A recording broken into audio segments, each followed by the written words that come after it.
പോക്കോയുടെ പോക്കോ C31 എന്ന പുതിയൊരു smart phone ഇപ്പം ഇന്ത്യൻ മാർക്കറ്റിൽ ലോഞ്ച് ചെയ്തിട്ടുണ്ട്. പോക്കോ C3 എന്ന ഫോണിൻ്റെ സക്സസർ ആയിട്ടാണ് ഈ ഒരു ഫോൺ വരുന്നത്.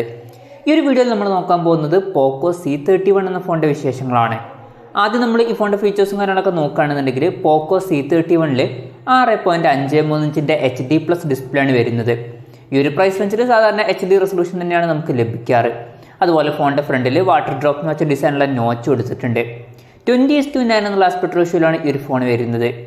ഇതേ ഒരു ഡിസ്പ്ലേയും കാര്യങ്ങളൊക്കെ തന്നെയാണ് പോക്കോ C3 എന്ന ഫോണിലും വരുന്നത്. പിന്നെ പ്രോസസ്സറിൻ്റെ കാര്യം പറയുകയാണെങ്കിൽ മീഡിയാടെക്കിൻ്റെ ഹീലിയോ G35 എന്നുള്ള പ്രോസസ്സറുമായിട്ടാണ് ഈ ഒരു ഫോൺ വരുന്നത്. 8500 രൂപ പ്രൈസ് റേഞ്ചിൽ ഇത് വളരെ മികച്ചൊരു പ്രോസസ്സറാണ് എന്നൊന്നും പറയാൻ പറ്റില്ല. ഈ ഒരു പ്രൈസ് റേഞ്ചിൽ തരക്കേടില്ലാത്തൊരു പ്രോസസ്സറാണ് ഈ ഒരു പ്രോസസ്സർ. പിന്നെ നമ്മൾ നേരത്തെ പറഞ്ഞിട്ടുള്ള പോക്കോ C3 എന്ന ഫോണിലും ഇതേ ഒരു സെയിം പ്രോസസ്സർ തന്നെയാണ് വരുന്നത്. ഇതിൽ 5G സപ്പോർട്ട് ചെയ്യുന്നില്ല, മാക്സിമം 4G സപ്പോർട്ടാണ് വരുന്നത്.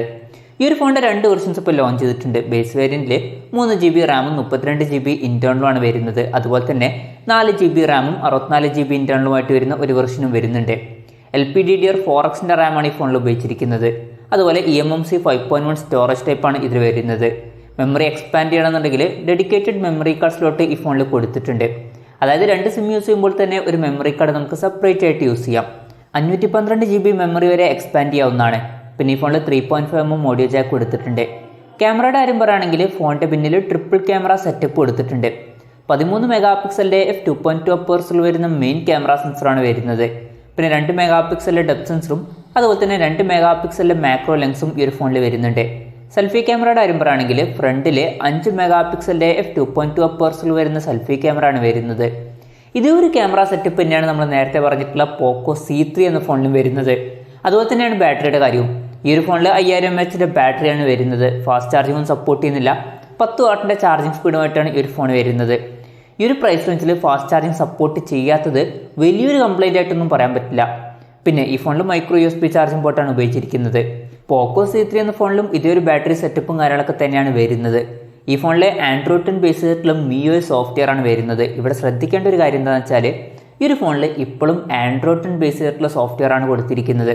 ഇപ്പോൾ ഇറങ്ങുന്ന മിക്ക ഫോണുകളിലും നമുക്ക് ആൻഡ്രോയിഡ് 11 സോഫ്റ്റ്വെയറും കാര്യങ്ങളൊക്കെ ലഭിക്കുന്നുണ്ട്. അതുപോലെ തന്നെ ആൻഡ്രോയിഡ് 12 സോഫ്റ്റ്വെയർ ലോഞ്ച് ചെയ്യാനും ആയിട്ടുണ്ട്. ആ ഒരു ടൈമിലൊക്കെ Android 10 software out of the box കൊടുക്കുക എന്ന് പറയുന്നത് അത്ര നല്ലൊരു കാര്യമായിട്ട് എനിക്ക് തോന്നിയിട്ടില്ല.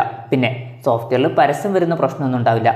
ഇതുവരെ നമ്മൾ പറഞ്ഞിട്ടുള്ള സ്പെസിഫിക്കേഷനും കാര്യങ്ങളൊക്കെ നോക്കുകയാണെന്നുണ്ടെങ്കിൽ പോക്കോ C3 എന്ന ഫോണിൽ വന്നിട്ടുള്ള അതേ സ്പെസിഫിക്കേഷനും കാര്യങ്ങളൊക്കെ തന്നെയാണ് ഇതുവരെ നമ്മൾ പറഞ്ഞിട്ടുള്ളത്.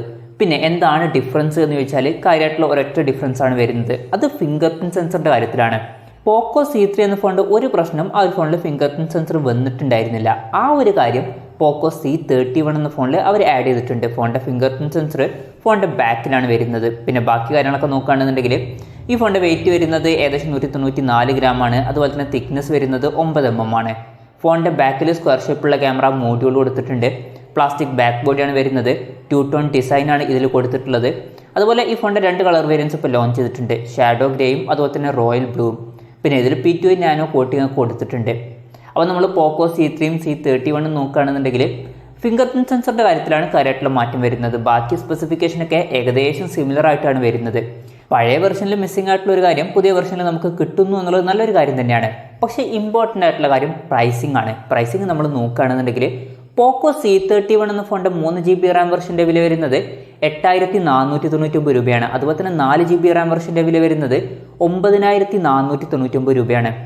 ഇപ്പം നമ്മൾ പോക്കോ C3 എന്ന ഫോണിൻ്റെ വില നോക്കുകയാണെന്നുണ്ടെങ്കിൽ ആ ഒരു ഫോണിൻ്റെ 3GB റാം വെർഷൻ ഇപ്പം 7350 രൂപയ്ക്ക് അവൈലബിൾ ആണ്. അതായത് 2 ഫോണുകളും തമ്മിലുള്ള ഡിഫറൻസ് വരുന്നത് ഏകദേശം 1150 രൂപയാണ്. ജസ്റ്റ് ഒരു ഫിംഗർ പ്രിൻറ്റ് സെൻസറിന് വേണ്ടി മാത്രം ഇത്രയും എക്സ്ട്രാ പൈസ അവർ കൂട്ടിയിട്ടുണ്ട്. ഇനിയിപ്പം അത്രയും എക്സ്ട്രാ പൈസ കൂട്ടുകയാണെങ്കിൽ അവർക്ക് വേറെ എന്തെങ്കിലും ഫീച്ചേഴ്സിലൊക്കെ അപ്ഗ്രേഡും കാര്യങ്ങളൊക്കെ കൊടുക്കായിരുന്നു. ഒന്നുകിൽ അവർക്ക് പ്രോസസ്സർ ഒന്ന് അപ്ഗ്രേഡ് ചെയ്യായിരുന്നു, അതല്ലാന്നുണ്ടെങ്കിൽ ഫാസ്റ്റ് ചാർജിങ് സപ്പോർട്ട് കൊടുക്കായിരുന്നു, അതല്ലാന്നുണ്ടെങ്കിൽ ഡിസ്പ്ലേയിൽ എന്തെങ്കിലുമൊക്കെ മാറ്റവും കാര്യങ്ങളൊക്കെ വരുത്തായിരുന്നു. ഇത് അതൊന്നുമല്ല, ജസ്റ്റ് ഒരു ഫിംഗർ പ്രിൻറ്റ് സെൻസർ മാത്രം എക്സ്ട്രാ കൊടുത്തിട്ട് വില അവർ അത്യാവശ്യം നല്ലോണം കൂട്ടിയിട്ടുണ്ട്. എൻ്റെ ഒരു അഭിപ്രായത്തിൽ ഈ ഒരു ഫോൺ അവർക്കൊരു 7500 രൂപ പ്രൈസ് റേഞ്ചിലൊക്കെ ലോഞ്ച് ചെയ്യായിരുന്നു. പിന്നെ ഇനീഷ്യൽ ഓഫറും കാര്യങ്ങളൊക്കെ ഉണ്ട്. ഇനീഷ്യൽ ഓഫറിൽ 3GB റാം വെർഷൻ 7999 രൂപയ്ക്കും അതുപോലെ തന്നെ 4GB റാം വെർഷൻ 8999 രൂപയ്ക്കും മേടിക്കാവുന്നതാണ്. ഫ്ലിപ്കാർട്ട് വഴിയാണ് ഈ ഫോണിൻ്റെ സെയിൽ നടക്കുന്നത്.